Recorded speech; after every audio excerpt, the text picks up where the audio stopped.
Good evening students, कैसे हैं आप सब। आशा करता हूँ अच्छे होंगे और आपकी बोर्ड की प्रिपरेशन बहुत ही अच्छे से चल रही होगी। तो फ्रेंड्स, कल मेरा वीडियो नहीं आ पाया था क्योंकि मैं थोड़ा बिज़ी था कल, इस वजह से वीडियो नहीं डाल पाया था। आज मैं फ्रेंड्स आपके लिए क्वेश्चन लेके आया हूँ जिसको मैं यहाँ बोर्ड पे सॉल्व कराने वाला हूँ। देखिए क्वेश्चन क्या है। ये height and distance application of the trigonometry का क्वेश्चन है। हाइट एंड डिस्टेंस इसको बोलते हैं हम लोग।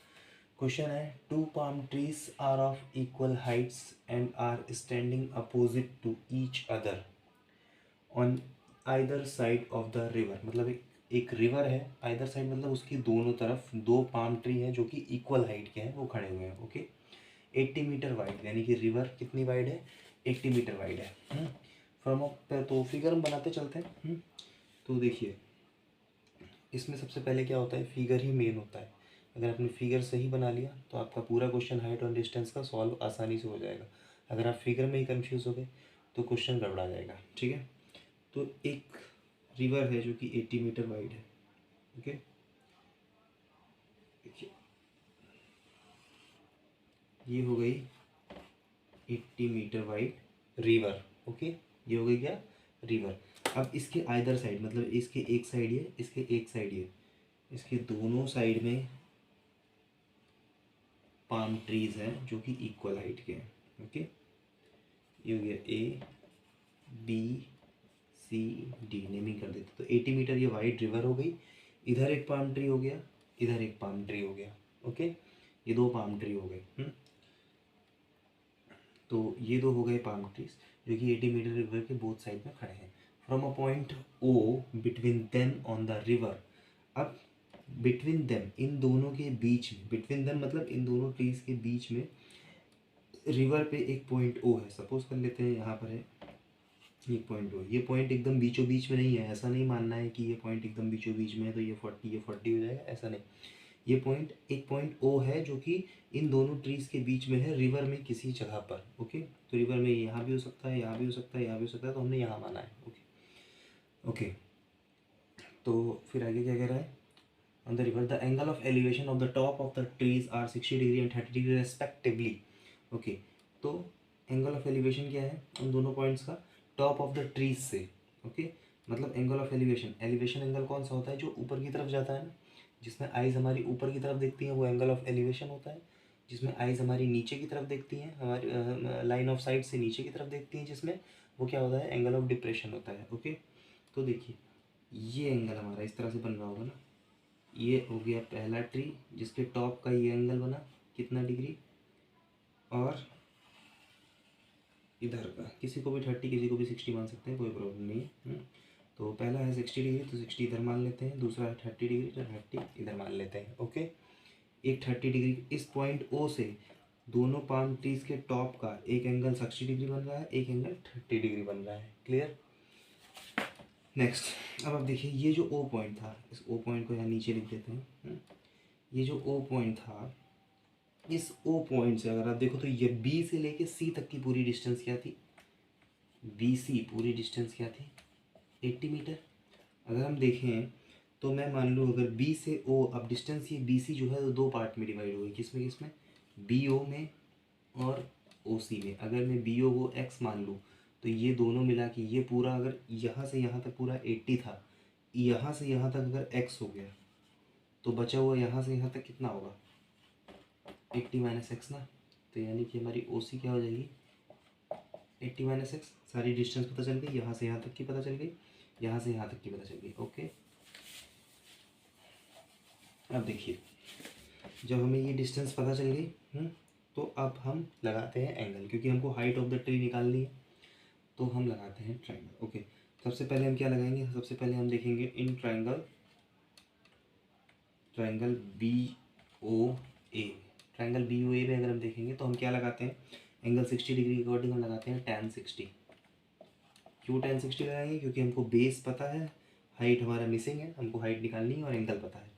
तो एंगल हमने लिख दिया tan 60 degree is equal to कितना हो जाएगा, बेस हो जाएगा परपेंडिकुलर अपॉन में बेस। tan क्या होता है, परपेंडिकुलर अपॉन में बेस। पी बाई भी होता है tan, पी बाई भी होता है ना tan। ठीक है, तो पी बाई भी होता है तो पी बाई भी को हम क्या लिखेंगे, परपेंडिकुलर हो गया ए बी, इसको एक्स मान लेते हैं हम, इसको और इसको दोनों का एक्स मान लेते हैं, तो परपेंडिकुलर हो गया एक्स नहीं एक्स नहीं, हम सॉरी, एक्स नहीं, एक्स तो हमने नीचे ही मान रखा है, इसलिए हमें अलग अलग मानना पड़ेगा। तो ए बी रहने देते हैं, एक्स को छोड़ो, ए बी मान लेते हैं। ए बी ही हो गया, ए बी अपॉन में एक्स। या फिर एच लिख देते हैं, एच, क्योंकि हाइट है ना, हाइट को एच से भी डिनोट कर सकते हैं, तो एच कर देते हैं इसको। ओके, tan 60 की वैल्यू क्या होती है बच्चों, √3। मैंने अपने पहले वीडियो में ट्रिग्नोमेट्रिक एंगल्स के, ट्रिग्नोमेट्रिक रेशियो के जो एंगल्स होते हैं उनकी जो वैल्यू होती है उनको कैसे ट्रिक से निकालते हैं ये बताया है, आप मेरा पहला वीडियो देख सकते हैं।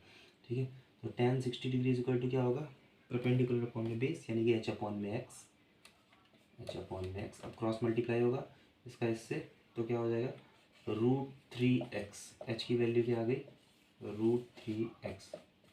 Question number 1। अब हाइट तो हमें पता चल गई क्या होगी, √3x, लेकिन x की भी कुछ वैल्यू निकालनी पड़ेगी ना, तभी तो न्यूमेरिकल फॉर्म में निकलेगी। ओके, तो अब देखते हैं फिर किस ट्रायंगल में, इन ट्रायंगल MCD, नहीं M नहीं, O है वो नीचे, मीटर को मैंने M समझ लिया, I'm सॉरी। OCD ट्रायंगल में देखते हैं तो क्या हो जाएगा, परपेंडिकुलर अपॉन में बेस, तो परपेंडिकुलर तो h ही है और बेस क्या हो जाएगा 80 माइनस एक्स। और इसमें कौन सा एंगल लेंगे हम, 60 डिग्री लेंगे, 30 डिग्री लेंगे ना, तो यानी कि हो जाता हमारा tan 30 डिग्री इक्वल टू होना चाहिए था h 80 माइनस में x ही होना चाहिए। tan 30 डिग्री की वैल्यू क्या होती है, 1 अपॉन में √3 और h अपॉन में 80 माइनस एक्स, यहाँ से होगा क्रॉस मल्टीप्लाई, क्रॉस मल्टीप्लाई होगा तो 80 माइनस एक्स का 1 में होगा तो 80 माइनस एक्स ही आएगा, और h का √3 में होगा तो आ जाएगा h√3।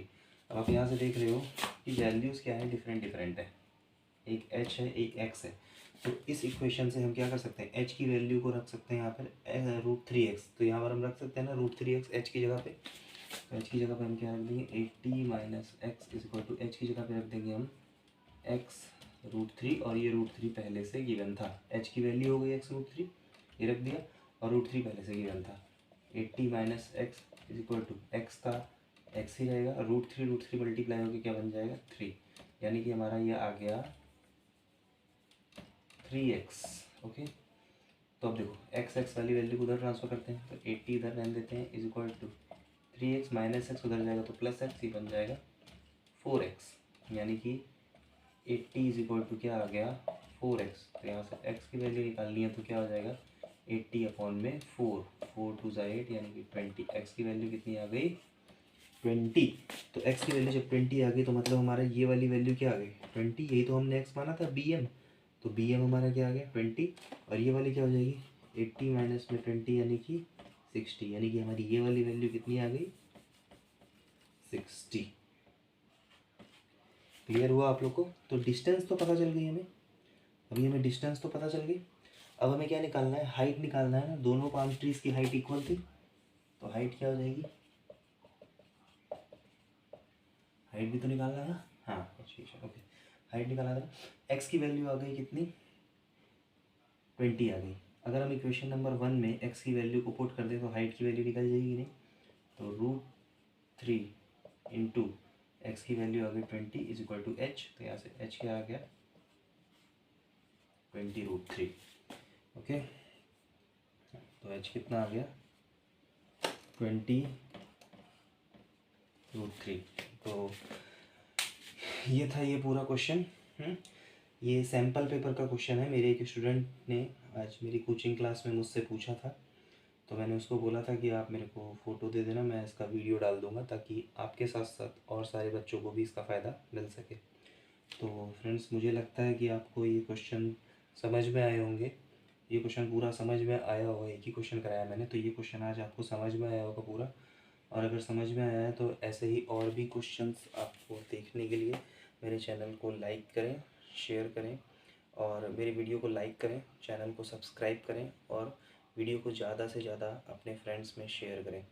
और आप सभी का बोर्ड का एग्ज़ाम है, तो बोर्ड के एग्ज़ाम से रिलेटेड जितनी भी चीज़ें होंगी इम्पोर्टेंट वो सब मैं डालूँगा, ठीक है। तो मेरे चैनल को ऐसे ही देखते रहिए और अच्छी अच्छी वीडियोज़ को पाते रहिए। Thank you very much.